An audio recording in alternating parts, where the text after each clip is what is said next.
a very strong message about the role of political parties in an election. Exactly, and that's where we want to go, Franklin Kwanja. Did they get it wrong in the party primaries, or are people just giving a protest vote against those who are perceived to be pushed to them by the bosses of the parties?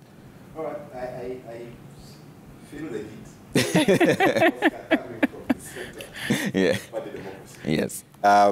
But I'm only, my duty to the parties and to the nation is of course, to exchange knowledge and information to the level that we need to appreciate the trends.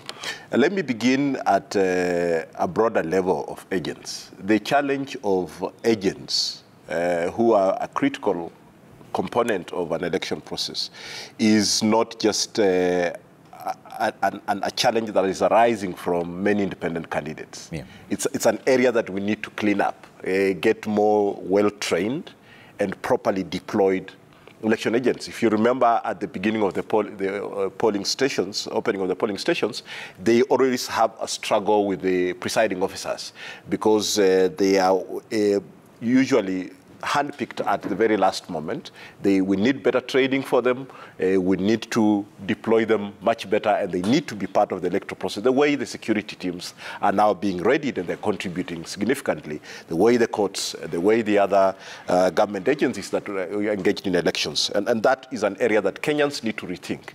I was just reading an article by Mutuma Matthew, the editorial director at NMG, on the joint tallying by media houses. Yeah. And you need hundreds of thousands of officers to be deployed in the 46,000 agents. So it's a huge operation that we need to look at.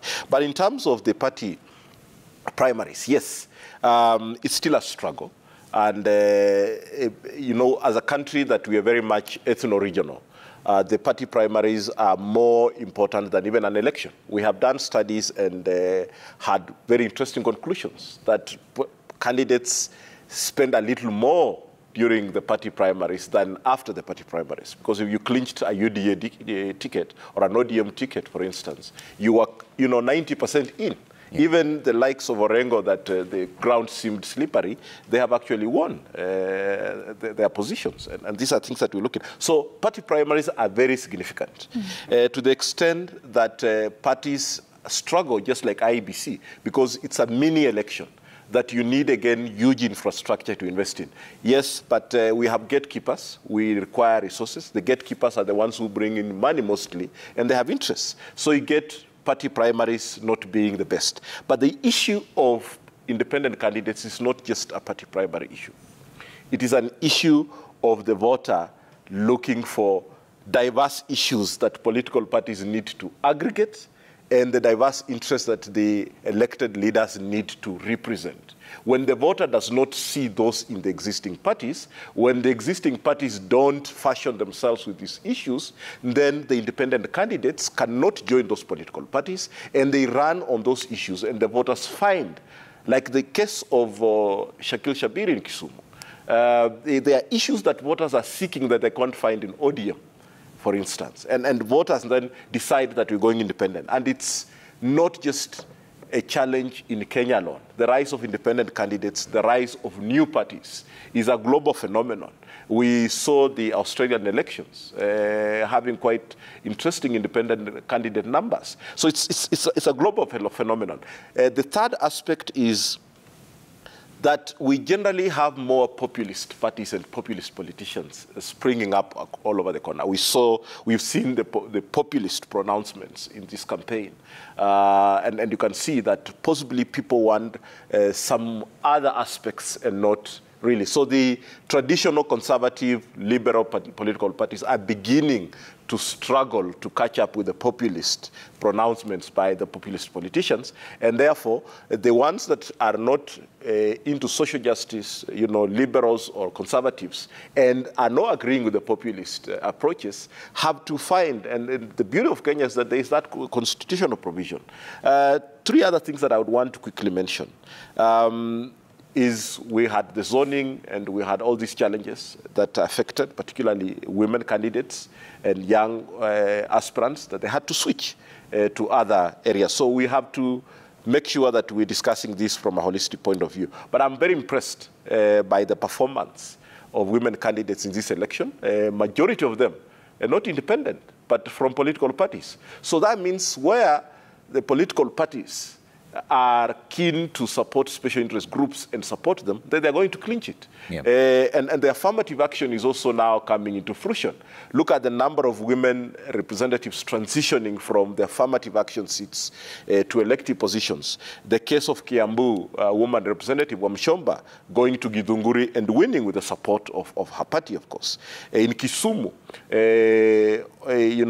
Rosa Buyu moving from woman representative to Kisumu Town West and winning on an ODM ticket. In Lamu woman representative moving from the county, the affirmative action to Lamu East. We're seeing a lady winning in Narok North on a popular political party. We are seeing more recruitment of women to run. We are seeing more retention of these seats. This is a very good progress. The other thing I would want to mention from this election is what Professor Naitule already mentioned. Azimio tried to package this election, to pitch this election around character, while the deputy president with Kenya Kwanza tried to push this election on manifesto. And of course, there's not a huge difference in their manifestos, but you could see. So either Kenyans have voted for some issues that, Kenya Kwanza are articulating, or they have voted for the character of the candidature, as the way the party is pitched. In terms of what we're seeing in disinformation and misinformation, it is a whole process that we need to engage in. The tech companies are involved, and they should be involved, and we must engage them to make sure that the country is protected. And it's not just a local problem. It's a global phenomenon. The US struggled with this. Brexit suffered this. Kenya suffered in 2013 and 2017, and we're still seeing it. So the proactiveness of the tech companies, tech corporates, would come in at a higher level, and also in terms of policy and legal framework and their implementation to ensure that the country is protected. But there's a citizen responsibility in 3 or 4 areas that I would want to mention. One is that we need to shift the mind from a legalist to a cultural. It is very easy for a Kenyan to receive a WhatsApp message and forward it without reviewing and seeing what the content is. We just used to sharing and without looking at it. We need to avoid dissemination of doctored media, such as deepfakes, deepfake videos, and that is critical. It is at a personal level. It's your gadget, it's your bundles. You can control that. We don't need the law about that. You just need to be cultured, properly calibrated to regulate yourself on such things. We need to avoid dissemination of hate speech, particularly violent rhetoric. It's something that Kenyans we need to consider very well. We need also to avoid spreading misinformation or disinformation. If there has been an agreement between IEBC and the media that please tally, and IEBC is transparent enough. Form 34As have been available since Tuesday evening. Form 34Bs are now available. Why can't you get into that portal and get your numbers? Why are you contributing to dissemination of the spreading of misinformation, disinformation? The last one is, let's stop fabricating and use and spread of falsified materials. You see there are things that you can actually, from a naked eye, see this false. But the guys that are involved in fabricating, particularly the political class, need to stop their, keyboard warriors and call them to order. This country, Kenyans are very desperate for peace. And we need, because we came out to vote, and let the IBC do its work. To the best of my knowledge, Chebukati still has time. Let him do his work. We want work done well and not just finished in time. Asaska, are we seeing a disconnect between the political parties and what the people really want by this surge of independence, and some of them are winning? I don't think there's a disconnect, Trevor, as much, because what we see on social media, or as I call them, the social media returning officers for now, is people, of course, have their supporters. Both camps have their supporters, and everybody wants their candidate to win. And there's nothing wrong with that. The only thing is for us to control the misinformation and the disinformation. And I disagree with Prof here earlier on when he said there are no emotions in these elections. I mean, every election cycle in Kenya has had an emotive perspective to it. A couple examples I'll give. In 2002, Kenyans were very joyful because that has brought up the end of President Moi's era, and President Kibaki came in. And you'll see countrywide that Kenyans were very, very joyful. 2007, wow, it was horrifying, you know, with the post-election violence and the killing of over 1,400 people. If I look at this year's polls, it's nerve-wracking to me and to majority of Kenyans if you look at social media and what you read in the newspaper and what the broadcasters are showing on their screens the last couple days. You'll see that it's a nail-biter, you know, elections. People are very anxious. Kenyans are very fidgety right now. And Prof says people have gone on with their lives. I doubt it, because I think when I came here, the streets were quite empty. There's no traffic on any streets, you know? And it's on a Friday. So definitely we're very anxious. And as much as we want clean elections, you know, we want a clean elections this time round. And with the fact that IEBC has increased their verification desk, doubled almost from 4 to about 8, and I think this is the process of verification of the actual Form 34Bs are gonna hasten. And we expect that Mr. Chebukati is gonna announce this within the 7 days that the Constitution has allowed him. And the other thing I would like to bring up, Trevor, is the fact that this is the third elections post-2010 that we've used technology through either by registering the voters, identifying and verification of voters at the polling station, as well as transmission of results. And as much as this election has costed us 40.9 billion Kenya shillings, we're yet to see that IEBC will deliver an election that will not be challenged in court. I think it's something we need to look at moving forward. Yeah, indeed. Yesterday when they were giving the press, they said they are ready to tackle whichever situation that comes. But that's a matter we have to wait and see. Let me just come to you, Prof. We were interrogating this surge of independence in this election. Yes. Just tell us a bit about what you read from it. Are Kenyans suddenly moving from the common narrative of voting in political parties? I want to answer that question in a very simple way, as much as possible. The political parties have followed the law. The law requires that the political parties establish strong internal democracy. That they have failed, because if you look, for example, Kasarani, the person who has been defeated by the independent candidate, defeated the independent candidate during nominations. So if the Jubilee nominations were free, fair, if there was internal democracy, the independent candidate would have won on a Jubilee ticket. If you look in Meru, there are two independent candidates who have won there. One is the MP for Imenti North, Dawood, I think that is his name. And the other one is the governor, is the Meru now, the governor-elect. They are both independent. Now they're independent because I asked Dawood why he left Jubilee. He told me he thought he would not be nominated. So he decided that he wouldn't go independent. So there are two things happening here. The parties have failed the internal democracy test. The individual voters, they are able to take you on your agenda and they ignore the party. Those two things are contributing to the rise of independent candidates.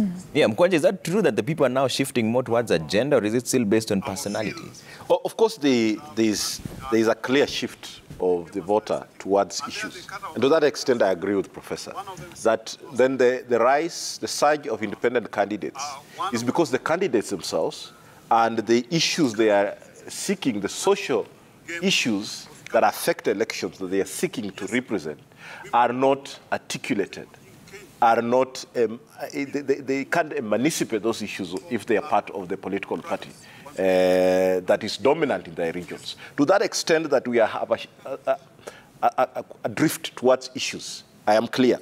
But to the extent that we want to wholesomely condemn political parties, I think data from the party primaries speaks otherwise. That Trevor, we have an EDR process, an electoral dispute resolution process. Yeah.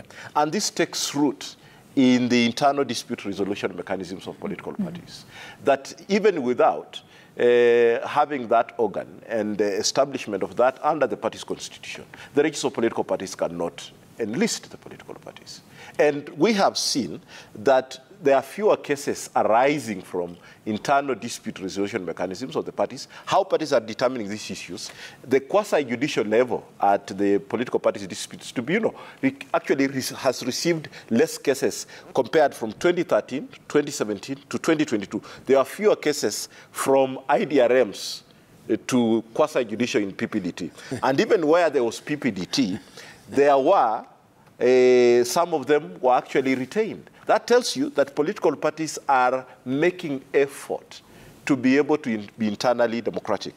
Even if you were to go to other processes, Prof, like zoning, like the law saying complementary methods to nominate, you know, having consensus building. Gladys Wanga is governor, courtesy of ODM leader Raila Odinga, sitting down with the other candidates and saying, look, Kidero disagreed, went his way. So in terms of looking at the processes, political parties are making an effort. There's institutional effort and to implement this. And the challenge that I have, and why I will disagree with the Prof, is that the majority of Kenyans, and I'm happy that he associates with political parties, majority of Kenyans just want to criticize. They do not want to engage in the basic units that form a democracy. Independent candidates will not improve multi-party democratic development in this country. Prof, you literally have a making an effort is not the same as doing the right thing. It's totally different. I'm surprised that he can argue like that. Institute for Democracy, what again? Center for Multiparty. We need to remember there are people who got indirect tickets and the voters who are not allowed to exercise their right within the party. Rules. Yeah. No, whether they have internal rules or not, they are required by law to culture and develop internal democracy. So the issue of direct ticket should not even arise. Whether that, so you are forgetting the candidate, they actually. But it's no, Professor. There's indirect and direct nominations. Listen. So what is outside of internal democracy then? Listen, when people can get indirect ticket, when there are people willing to compete to find who is more popular, then the parties are not passing the democratic test, the internal democracy test. Yeah.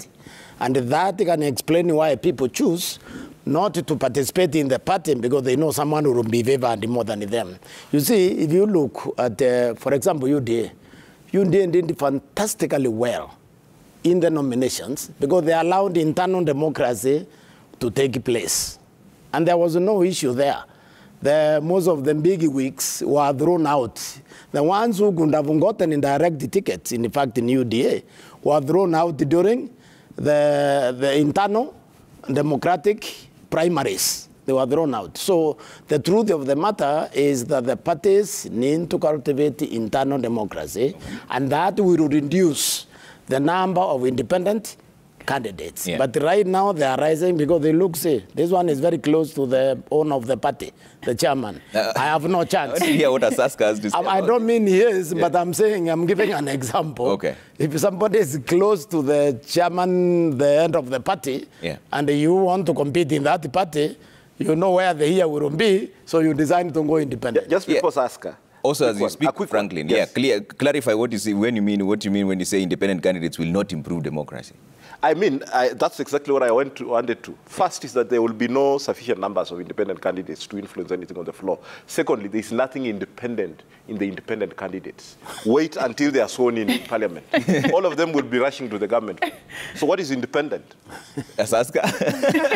I agree with Franklin. I think this election we've seen a higher number of independent candidates because they defected. Once they lost, that's right, they decided to run as independents. I don't think they're honest enough with themselves, personally, if you may ask me. So, and as Franklin said, as soon as they're sworn in, they'll be either supporting Kenya Kwanza or Azimio. Well, we will see about that, but still. I'm thinking because they don't have the numbers to push. You see, both of them answered the fact that if there were internal democracy, they would not have defected in the first place. It's not a one day. You have just answered that. Prof, it's not a one day. We know. You said they don't believe in being independent, right? The only problem is that they lost in the party. It's that they are pursuing self-interest and financial gain.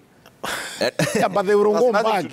But they will go back. Earlier on, we were talking about the issues of agenda. Saskia, and I want to bring you into this, whether the people are shifting towards agenda. But is it devoid of character? Are they ignoring character at all? Because in Sirisia, for example, John Waluke was re-elected. Kimilili, for example, the member of parliament there, Didimas Baraza, just surrendered to the police today after having been shot after allegedly shooting someone in the head.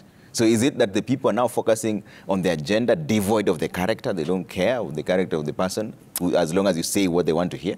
Thank you, Trevor, for that question. And I think we need to remember where we are right now as a country. I mean, we've just recovered from the pandemic, the COVID-19 pandemic, and a lot of us now are looking at the economy. You know, the pandemic has affected the community. The pandemic has affected the economy of this country, and from where I sit, in terms of how Kenyans feel, as I said before, we feel very hopeless and helpless at the same time, because there's high cost of living, high debt, high inflation, and coupled with all this, we find that even with the voter turnout of about 65%, as I said earlier, the turnout is tied into an economic issue, because remember, I come from Marsabit. You know, I have to travel from Nairobi to Marsabit in order to vote. That cost me money that I don't have, and majority of Kenyans don't have.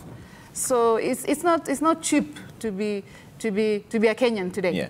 In other words. So and to answer your question, yes, we are moving slowly. Our democracy space is maturing, and we are no longer thinking of tribes or issues or tribal issues for that matter. And yes, as much as the manifestos has tried to push an agenda or an issue-based manifesto, we still feel like, yes, integrity matters, character matters. And if you look at the campaign trail for the last 2 months prior to elections, you'll realize that depending on what camp you're looking at, there's still personalistic politics on the campaign trail. It's still about, hey, you're corrupt, I'm clean, or this person is better than the other one. Who are we safe with among the two major political parties? Coalitions. So I think, to me, yes, we are moving away from personalistic politics into more issue-based politics. And I think that's a good thing for Kenya. Okay. Yeah. All right.